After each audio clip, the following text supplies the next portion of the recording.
I thought planning my dream wedding would be the happiest time of my life. Until my mother told me to cancel it. Because my sister, the golden child, couldn't handle my happiness. That's when I realized I wasn't losing a family. I was finally seeing the truth. Before we go into this story, if you love intense family drama that will keep you at the edge of your seat, please do well to subscribe to our channel. My name is James, and for most of my life I believed love and loyalty were unconditional, especially when it came to family. But what I've learned is that some families only offer selective love. And sometimes choosing peace means breaking away from the people you thought you needed the most. If you're watching this, tell me in the comments, have you ever felt like the outsider in your own family? Where are you tuning in from? I'd love to know who else out there understands this kind of heartbreak.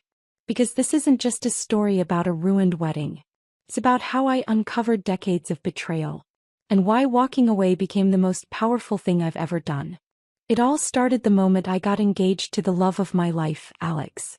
We'd been together for 4 steady, beautiful years. We weren't flashy, we weren't dramatic. We were just real. He made me feel like I mattered. Like I was seen. Which was more than I could say for my own mother. The day we announced our engagement, I sent a group text to my family. Something simple, something joyful. A photo of the ring. A message, he asked. I said yes. I was buzzing with excitement, waiting for the love to pour in. But what I got was silence. Hours passed. Then came the first message. That's nice. Have you told your sister yet? From my mom. Not, congratulations. Not, I'm so happy for you. Just a prompt to remember my sister. The golden one. The one who, apparently, had to be considered before any decision I made. Her name is Candace. And she's everything I'm not, at least in my mother's eyes. Candace is dramatic, dazzling, a spotlight seeker who cries at the drop of a hat and somehow always turns every situation into her own personal saga. She's been married twice already, and both weddings were lavish, chaotic, and funded almost entirely by my parents. Me. I wasn't asking for a dime. Just their presence. Their blessing. A little bit of joy on my behalf. But even that apparently was too much. The next phone call I got from my mom changed everything. She told me, point blank, that having my wedding in the spring would be insensitive. Candace had just gotten divorced, she said. She was emotionally fragile.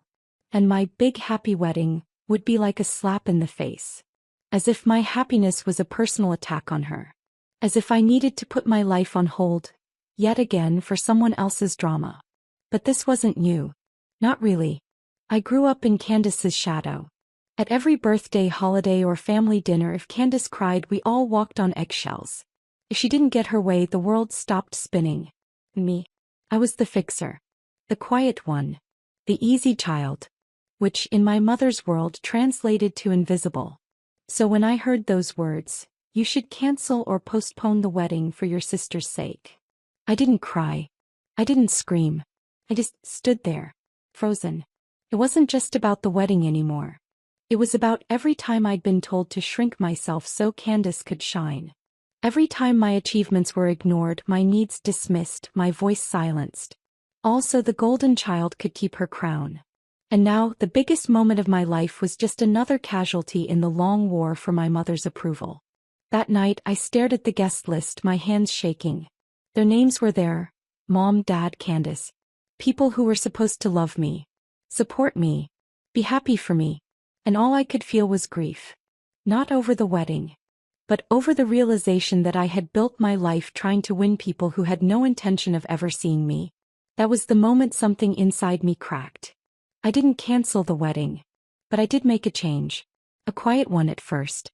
I removed 3 names from the guest list. Then I texted my mom. No drama. No tears. Just one sentence. I've decided to have the wedding with people who are happy for me. I hope you understand. There was silence for a full day. Then the backlash came like a tidal wave. Accusations. Guilt trips. Family is everything. Blood is thicker. You're being cruel.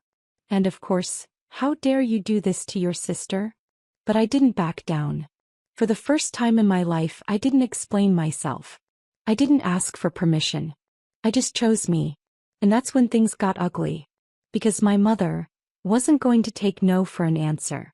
Not when her golden child was crying. Not when she couldn't control the narrative anymore. What she did next turned my entire world upside down. And it made me realize just how far a mother will go to protect the daughter she actually loves. What do you think she did? Have you ever had to cut ties with a family member for your own peace? Comment your thoughts or predictions. I read everyone. I thought uninviting them would be the hardest part. But I had no idea what my mom was planning behind my back. And when I found out, it nearly destroyed everything. If you've ever set a boundary with a toxic family member, you know what happens next. They don't respect it. They rage against it. The moment I uninvited my mom and Candace from my wedding, the calls started rolling in. From cousins, family friends, even my aunt in Florida I hadn't spoken to in 2 years. Each one asking the same thing. What's going on with your mom? She's devastated. But here's what they didn't know. She wasn't devastated, she was strategizing. I hadn't even sent out the official invites yet, just told her privately. So how did half the family already know I banned her from my wedding? She was spinning a narrative.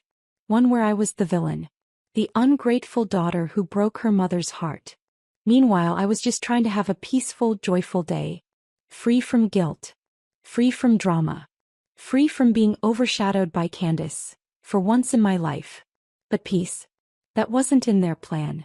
1 week after I made the guest list change, Alex sat me down. He looked nervous, almost hesitant, like he didn't want to say what was on his mind. Then he told me. My mom said someone's been calling her. About us. About the wedding. Someone anonymous. No name left. Just a concerned relative. The message? That I was being emotionally unstable. That I had a history of jealousy toward my sister. And that I was lashing out by excluding people from my life. My future mother-in-law was being warned about me. Let that sink in. My mom, or Candace, or both were trying to poison the one part of my life they didn't control. Alex stood by me, of course. He saw right through it. But that moment shattered something in me. This wasn't a cold shoulder. This was sabotage. And still I stayed silent. Still I didn't call them out. Because somewhere deep inside I think I hoped they'd stop. I hoped the message had been received. That they'd realize I wasn't bluffing. But narcissists don't back down. They escalate. The next blow came from Candace. She posted a photo on Instagram. Just a blurry sonogram image captioned. Sometimes life surprises you. Can't wait to meet you, little one. The internet exploded with congratulations. I stared at the screen, heart pounding. Could it be real? After 2 failed marriages and years of chaos, was she actually pregnant? Or was it a stunt? The timing was too perfect. Just weeks before my wedding. The attention, the comments, the flood of sympathy, it was all back on her. Then my mom commented. She's been through so much. She deserves this joy. Unlike some people. The message was clear. My happiness was an offense. My boundary was an attack. And Candace? She was the victim. I tried to keep my focus on the wedding. On the love Alex and I had built. But the weight of it all was crushing. Every time I looked at the flower arrangements, the seating chart, the dress I once adored, all I could think was, they're trying to ruin this. Not just the event. But me. But here's the thing about breaking free from family dysfunction. There's always a point where fear turns into clarity. Where you stop asking why they do this to you. And start asking, why did I ever let them have this much power? So I made a choice. I didn't call Candace. I didn't ask if the pregnancy was real. I didn't plead with my mom to stop. Instead, I decided to give them what they never expected. A wedding without a single ounce of chaos. A celebration full of love, laughter, and none of their noise. But I still had one card to play. Something I'd been holding back. Something I was going to drop right in the middle of my wedding speech. Because if they were going to tell their side of the story to the world, it was time I told mine. There's a strange calm that comes the moment you stop begging to be understood. A peace that settles when you realize you don't owe anyone your silence, especially not the ones who tried to rewrite your story. I didn't plan to speak at my wedding. Originally, Alex and I had decided on a quiet thank you toast, maybe a few heartfelt words about our journey together. But after everything my mother and sister had done to steal the spotlight, the sabotage, the lies, the emotional manipulation, I knew I had to reclaim my voice. Not with anger. Not with vengeance. But with truth. The night before the wedding, I rewrote my toast. Not out of spite, but out of clarity. Because for the first time in my life, I was no longer scared of what people would say. I was finally ready to speak, even if my voice shook. The ceremony was beautiful. Sunlight streaming through the trees, Alex's hand steady in mine. We said our vows. We kissed. And for a brief moment, the pain of the past felt like a distant echo. But it wasn't over. Not until I stood at that mic. After dinner, the lights dimmed and I took the microphone in hand. The crowd quieted. Everyone expecting something sweet, maybe a little emotional. What they got instead was the story I had buried for decades. I started by thanking our guests, our friends, Alex's family, who had embraced me in ways my own blood never had. Then I said something that made the room sit still. I used to believe that love meant shrinking myself, staying quiet, letting others shine even when it left me in the dark. The air changed. People leaned in. I thought if I was easy enough, small enough, quiet enough, I'd finally be seen. That if I just kept giving, eventually someone would give back. I paused. I could feel my heart pounding through my ribs. But that's not love. That's fear dressed as loyalty. The silence in that tent was deafening. I want to thank every single one of you here tonight. Because your presence means you're here for me and Alex, not some idea of who I'm supposed to be. I looked around at the faces watching me. Faces of friends who had seen me cry in college dorm rooms. Coworkers who knew the tension in my voice every time I said, "I'm fine" on Monday mornings. Then I said it. I uninvited 2 people from this wedding. Because their love came with conditions. Because my joy was treated as an inconvenience. Because I'm done carrying a legacy of silence. There were gasps. Whispers. One of my cousins turned to another with wide eyes, clearly connecting the dots. And then I said the part one never thought I'd say aloud. My mother and sister aren't here tonight. Not because I didn't want them, but because they made it clear my happiness was too much for them to handle. I looked directly at the back row where Alex's grandmother was quietly crying. And I refused to shrink anymore. I'm not just starting a marriage tonight. I'm starting a life that doesn't revolve around pleasing people who only love me when I'm quiet. The applause started slowly. But it grew. Not thunderous. Not explosive. Steady. Like people weren't just clapping for the speech, but for the courage it took to finally say it. What I didn't know was that someone in the audience had recorded the whole thing. And by morning it would be all over social media.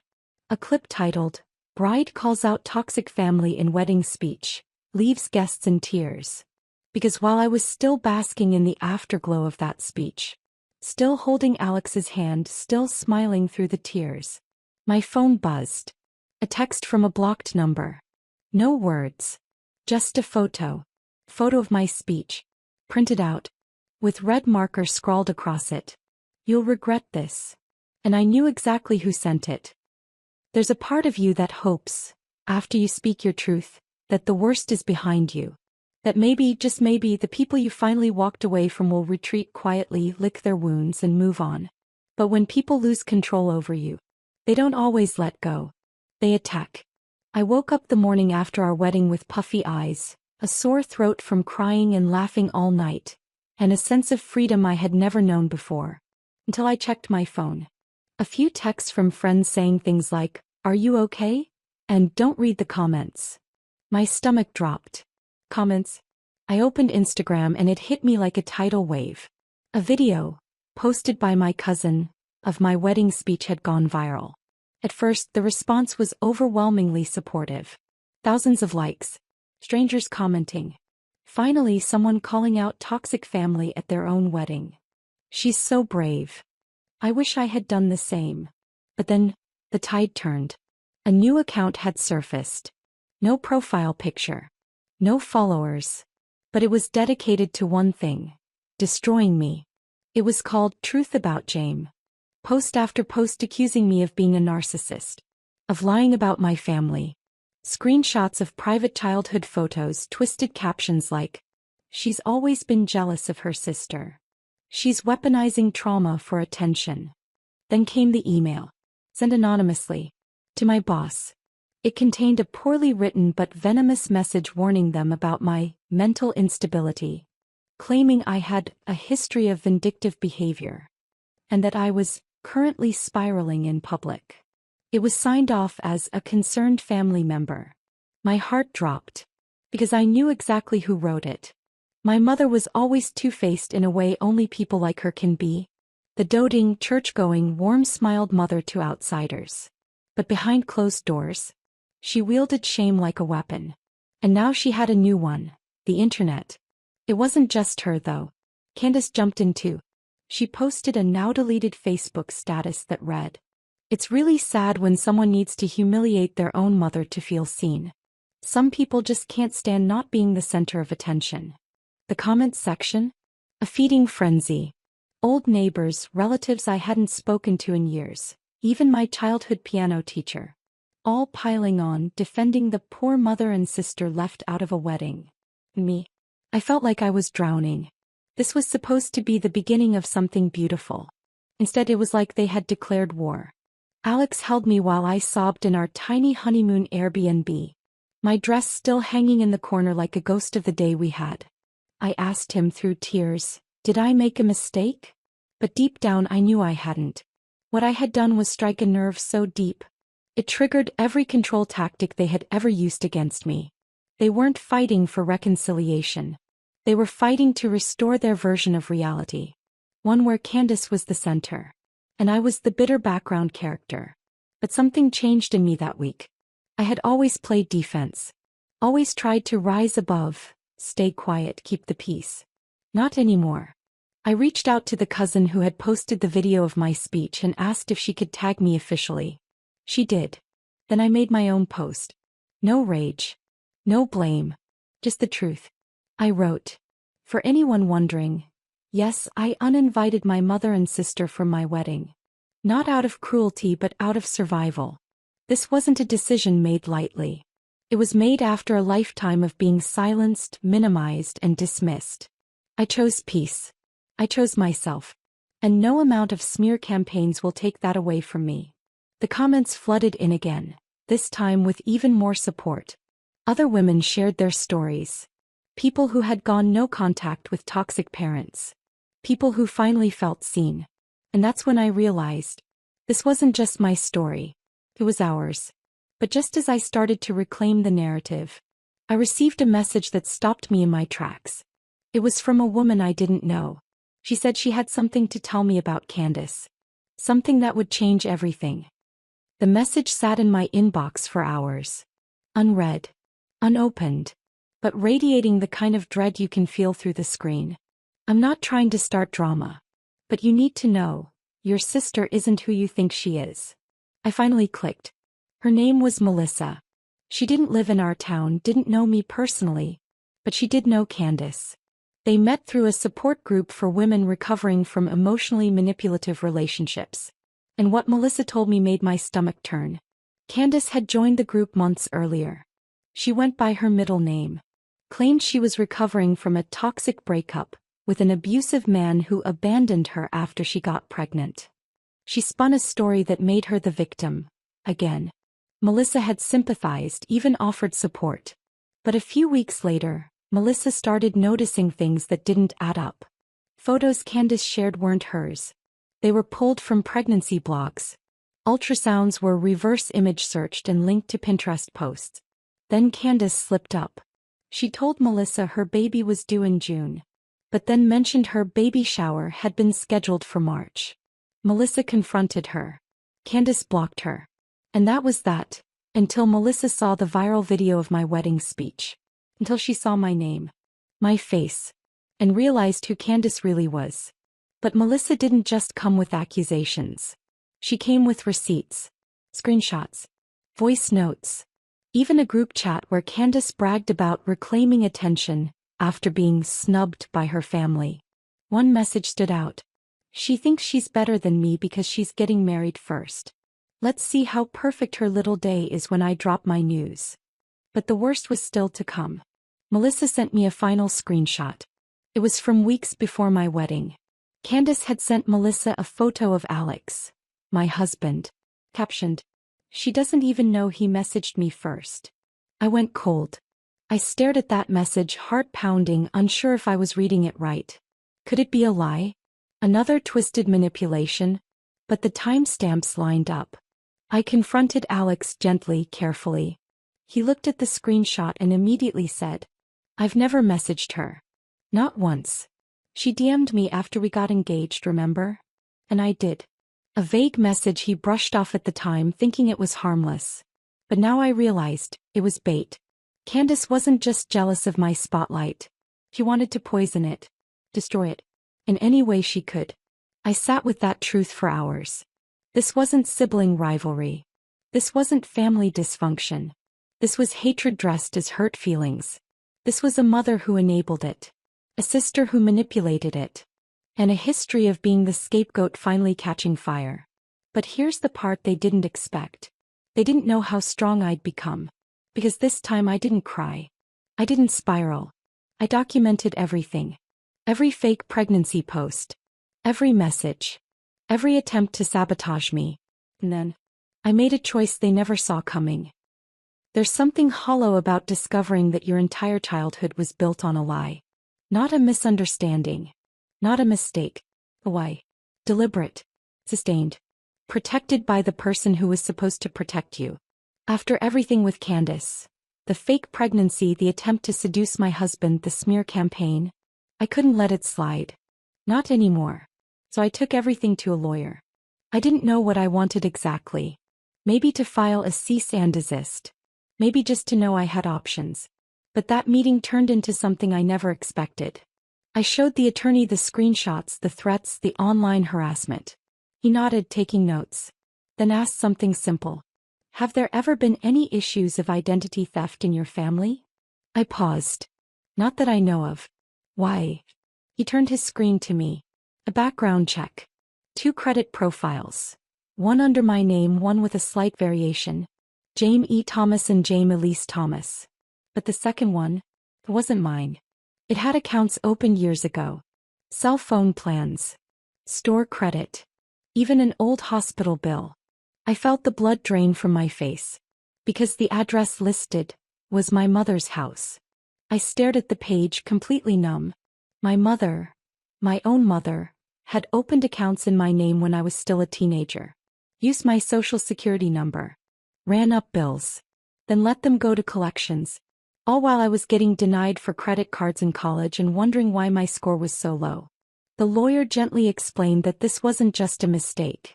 It was identity theft. Fraud. And she could be prosecuted. I sat there frozen, my stomach churning with disbelief and shame. How many times had I blamed myself for struggling financially? How many times had I said, "I guess I'm just bad with money," when really, my mother was behind it all? And yet, sick as it sounds, part of me still hesitated. Do I really want to press charges against my own mom? But that question faded when I remembered all the times she told me I was selfish. All the times she told me Candace deserved more because she needed more. All the times I had begged her for help, while she was using my identity behind my back. It was never about favoritism. It was about control. The lawyer gave me a few options. Send a formal demand letter. Report her to the credit bureaus. Or, if I wanted, pursue criminal charges. I chose the first 2. I didn't want revenge. I wanted freedom. I filed the reports. I froze my credit. I reclaimed my name. But when my mother received that demand letter, all hell broke loose. She called me 17 times in a row. Left voicemails crying, begging, raging. One message chilled me to the bone. "You ungrateful brat. After everything I did for you. You think you're better than us now? Don't forget who fed you. I made you. I can break you." And that's when it clicked. It was never about love. It was never even about Candace. It was always about ownership. She saw me as something she built. A product. A resource. Not a daughter. I didn't respond. I blocked her number. But I saved those voicemails. Because deep down I knew. This wasn't the end. Not yet. I never expected to see my father's name again. He died when I was 15. And in my memory he was a quiet man. Loving. Present, but somehow muted by my mother's overpowering presence. He always told me I was strong. That I saw things clearly. At the time I thought he meant my eyesight. Now I realize, he meant them. The certified letter arrived the day after I froze my credit and filed the fraud reports. Inside, a formal notice that my mother was suing me for emotional distress, slander, and irreparable damage to the family reputation. I could barely breathe. But that wasn't the part that made me sit down and cry. Included in the envelope, almost as an afterthought, was a stapled copy of my father's will. It wasn't new. It had been written a year before his death. But I had never seen it before. Not once. In my mother's lawsuit, she claimed that I had exploited family matters for attention, including inheritance disputes. But the truth? She had hidden the will from me entirely. As I read, my hands started shaking. Because the will explicitly stated that half of his estate, including a paid-off piece of property, was to go to me. Not to Candace. Not to my mother. To me. He had left me a letter too. Tucked in the back. Read. Jane, if you're reading this, it means your mother finally let this see the light.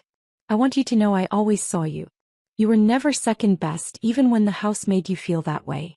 You have a good heart. Don't let it get crushed. Take what's yours and build something better. I collapsed onto the floor. Because now it made sense. Why my mother always insisted there was nothing left. Why she said Dad forgot to file things properly. Why she had always discouraged me from asking questions about money after he passed. She had stolen my inheritance. Not just my credit. Not just my dignity.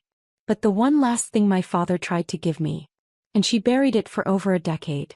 I gave the will to my lawyer. He verified it. It was legally binding. The case she filed against me, he countered it. And added a claim of inheritance fraud. I wasn't just defending myself anymore. I was reclaiming what was mine. The next few months were a blur of paperwork, legal calls, and emotional unraveling. But eventually, she withdrew the lawsuit. Candace deleted her fake accounts. The smear campaign fizzled out. Because when the truth comes out, it burns away everything fake. I sold the property my father left me. Not out of spite, but because it felt like dead weight from a life I was finally shedding. With that money, Alex and I bought a small home of our own. Quiet. Peaceful. Ours. I never heard from my mother again. Not when the lawsuit ended. Not when the fraud was reported. Not even when I won. And honestly, that silence was the real freedom. Because I didn't need an apology. I didn't need reconciliation. I just needed to know that the story she tried to write for me wasn't the one I had to live.